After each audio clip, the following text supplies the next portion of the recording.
వకుళా మార్గ బిడ్డ కొరకు పరుగున వచ్చి స్వామి శిలను కన్నులగాంచి దుఃఖముతోనే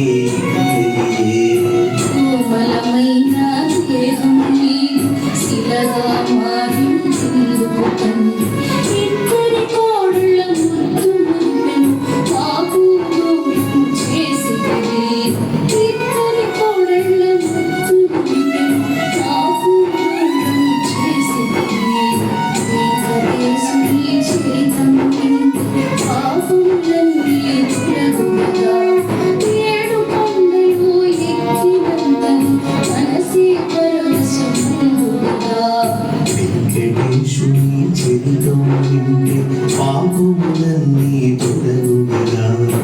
ఏడు కొండలు ఎక్కినంతలే మనసే పరవశముందు గదా